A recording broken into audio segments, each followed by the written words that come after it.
Big boss Malayalam season 6 അതിന്റെ 10ാം വാരത്തിലേക്ക് കടക്കുകയാണ്. 5 ആഴ്ചകൾക്കകം ഈ സീസണിലെ ടൈറ്റിൽ വിജയി ആരെന്ന് അറിയാം. ഷോ അന്തിമഘട്ടത്തിലേക്ക് കടന്നതിനാൽ തന്നെ മത്സരാർത്ഥികൾക്കിടയിലെ മത്സരാവേശം ഉച്ചസ്ഥായിയിലാണ്. നിലവിൽ 14 മത്സരാർത്ഥികൾ ഉള്ള വീട്ടിൽ നിന്നും ശ്രീരേഖ ഈ വീക്കിലെ 2ാം എവിക്ഷനായിട്ട് പുറത്താക്കപ്പെട്ടിരിക്കുന്നു എന്നതാണ് ഏറ്റവും പുതിയതായി ലഭിക്കുന്ന റിപ്പോർട്ട്. 5 ആഴ്ചകൾ മാത്രം ബാക്കി നിൽക്കുന്നു എന്നുള്ളത് കൊണ്ട് തന്നെ പുറത്താക്കലുകൾ അനിവാര്യം തന്നെയാണ്. അതുകൊണ്ട് ശരണ്യ പോയി എന്ന് വിചാരിച്ചിട്ട് ഈ ഒരാഴ്ചയിലെ എവിക്ഷൻ മാറ്റിവെക്കുമെന്ന് കരുതുന്നില്ല. അഭിപ്രായ വ്യത്യാസങ്ങൾ വലിയ തർക്കങ്ങളിലേക്ക് നീങ്ങുന്നത് എപ്പോഴാണെന്ന് പറയാനാവാത്ത അവസ്ഥ. ഹോട്ടൽ ടാസ്കിനിടെ ഉണ്ടായ അവിചാരിത സംഭവത്തിൽ മത്സരാർത്ഥിയായ റസ്മിനെതിരെ ശക്തമായി നടപടി വേണമെന്ന് ആവശ്യപ്പെട്ടുകൊണ്ട് സിജോയുടെ ഗെയിം കളിക്കുകയും നടപടി എടുത്തേ പറ്റൂ എന്നുള്ളത് കൊണ്ട് 2 ആഴ്ചത്തേക്ക് റസ്മിനെ ഡയറക്റ്റ് ആയിട്ട് എവിക്ഷൻ പ്രോസസ്സിലേക്ക് നോമിനേറ്റ് ചെയ്യപ്പെടുകയും ചെയ്യുകയാണ്. ടാസ്കിനിടെ റസ്മിനും ജാസ്മിനും ഇടയിൽ ഒരു സംഘർഷം ഉടലെടുത്തിരുന്നു. ടാസ്കിൽ ഒരു സമയത്ത്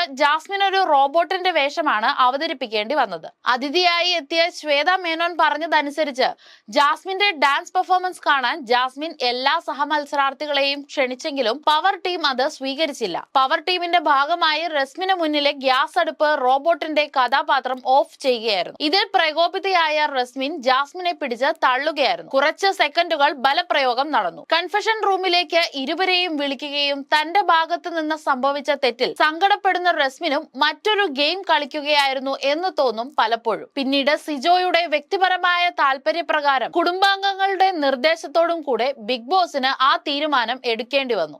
ഓൾറെഡി ഈ വീക്കിൽ എവിക്റ്റായ ശരണ്യയെ ഒഴിച്ചാൽ പിന്നെ ഈ വീക്ക് പ്രേക്ഷക വിധി കാത്തു നിൽക്കുന്നത് അപ്സര, ജിൻഡോ, സിജോ, നന്ദന, ശ്രീതു, ശ്രീരേഖ എന്നിവരാണ്. അപ്സര സ്ട്രോങ്ങസ്റ്റ് പ്ലെയർ ആണ്, ഹാർഡ് വർക്ക് ചെയ്യുന്ന ആള് തന്നെയാണ്. അതുകൊണ്ട് തന്നെ ഈ ഒരാഴ്ച അപ്സര പുറത്തേക്ക് പോകാനുള്ള സാധ്യതകൾ വളരെ കുറവാണ്. വന്ന അന്നു മുതൽ ഗെയിമിനെ കുറച്ചുകൂടെ പ്രാക്ടിക്കലായിട്ട് ചിന്തിക്കാൻ അപ്സരയ്ക്ക് പലപ്പോഴും സാധിക്കാറുണ്ട്. മൈൻഡ് ഗെയിമിംഗ് ചെയ്യാറില്ല എങ്കിൽ പോലും ഫിസിക്കൽ ടാസ്കുകളിലും ഓവറോൾ വീട്ടിലെ മൊത്തത്തിലുള്ള പെർഫോമൻസ് കൊണ്ടും എന്റർടൈൻമെന്റ് ഫാക്ടേഴ്സ് നൽകുന്നതിലും അപ്സര എപ്പോഴും മുന്നിൽ തന്നെയാണ്.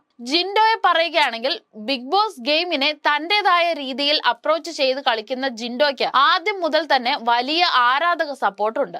ജിൻഡോയുടെ രീതിയിലാണ് എല്ലാ തവണയും ഗെയിം കളിക്കാറുള്ളത്. ഫിസിക്കൽ ടാസ്ക് വരുമ്പോൾ ജിൻഡോയെ തോൽപ്പിക്കാൻ മറ്റാർക്കും സാധിക്കാറില്ല എന്നതും വലിയൊരു ഫാക്ട് തന്നെയാണ്. അതോടൊപ്പം മൈൻഡ് ഗെയിമും ചെറിയ തോതിൽ കളിക്കുന്നുണ്ട്, തന്റേതായ രീതിയിലാണ് കളിക്കുന്നതെന്ന് മാത്രം. നന്ദന കോമണർ ആയിട്ടാണ് ആ വീട്ടിലേക്ക് വരുന്നതെങ്കിൽ പോലും പ്രേക്ഷകരെ ആദ്യമൊക്കെ വെറുപ്പിച്ചിരുന്നു. സ്വയം പലതിനെയും മനസ്സിലാക്കി ഗ്രാഫ് ഉയർത്താനായി ശ്രമിക്കുന്ന നന്ദനയ്ക്ക് ഇപ്പോൾ പ്രേക്ഷക പിന്തുണ നന്നായി തന്നെ ഉണ്ട്. ആ വീട്ടിലെ ഏറ്റവും ഇളയ വ്യക്തി എന്നുള്ള തരത്തിൽ എല്ലാവരുടെയും ഒരു പാമ്പറിംഗ് കൂടെ നന്ദനയ്ക്ക് ലഭിക്കുന്നുമുണ്ട്. ശ്രീതു തന്റെ ഫിസിക്കൽ ടാസ്കുകളിൽ നല്ല രീതിയിൽ പെർഫോം ചെയ്യാൻ ശ്രമിച്ചുകൊണ്ട് ഗ്രാഫ് ഉയർത്താനായിട്ട് ശ്രമിക്കുന്നുണ്ട്.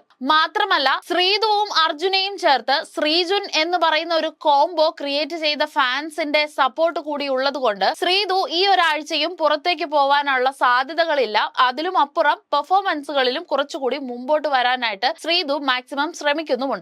സിജോ തുടക്കം മുതൽ തന്നെ പലതരത്തിലും ചർച്ച ചെയ്യപ്പെടുകയോ ഒരു തരംഗം സൃഷ്ടിക്കാൻ കഴിയുകയും ചെയ്തിരുന്ന ഒരാളാണ്. അതുകൊണ്ട് തന്നെ ഇപ്പോഴും ഒരു വലിയ ഗ്യാപ്പിന് ശേഷം സിജോ തിരിച്ചു വീട്ടിലേക്ക് വരുമ്പോഴും ഫിസിക്കൽ ആക്ടിവിറ്റികളിൽ അധികമായി ഇൻവോൾവ് ചെയ്യാൻ പറ്റുന്നില്ല എങ്കിൽ പോലും നല്ല രീതിയിൽ ശ്രമിക്കുന്നുണ്ട്. പലതരത്തിലുള്ള മൈൻഡ് ഗെയിമുകൾ കളിക്കാനായിട്ടും ശ്രദ്ധിക്കുന്നുണ്ട്. അതുകൊണ്ട് തന്നെ ആ ഒരു സപ്പോർട്ടും സിജോയ്ക്ക് നല്ല രീതിയിൽ ഉണ്ട്. ശ്രീരേഖയുടെ കാര്യത്തിലാണ് പിന്നീട് സംശയമുള്ളത്. കഴിഞ്ഞ 8 ആഴ്ചകളിലും കാര്യമായ ബിഗ് ബോസ് ഗെയിം കളിക്കാൻ ശ്രമിച്ചിട്ടില്ലെങ്കിൽ പോലും കഴിഞ്ഞ ആഴ്ചയിലെ ഒരൊറ്റ പെർഫോമൻസ് ഒന്നുകൊണ്ട് മാത്രം വളരെ പെട്ടെന്ന് ശ്രദ്ധിക്കപ്പെട്ട മത്സരാർത്ഥിയാണ് ശ്രീരേഖ. വീടിനുള്ളിലുള്ളവർക്കും പ്രേക്ഷകർക്കും വളരെ ഇഷ്ടപ്പെട്ട ഒരു പെർഫോമൻസ് തന്നെയായിരുന്നു. ഗസ്റ്റുകൾ ഉൾപ്പെടെ അതെടുത്തു പറഞ്ഞപ്പോൾ ശ്രീരേഖയ്ക്ക് കുറച്ചുകൂടെ ഒരു ഇമേജ് മാറാനായിട്ടുള്ള സാധ്യതകൾ അവിടെ തെളിയുകയായിരുന്നു. പക്ഷേ താരതമ്യേന ഈ ആഴ്ച ഒരു എലിമിനേഷൻ കൂടി ഉണ്ടെങ്കിൽ ശ്രീരേഖ ആവാനുള്ള സാധ്യതകൾ വളരെ കൂടുതലാണ്. അങ്ങനെയെങ്കിൽ ഇനിയും അവിടെ സേഫ് ആയിട്ടും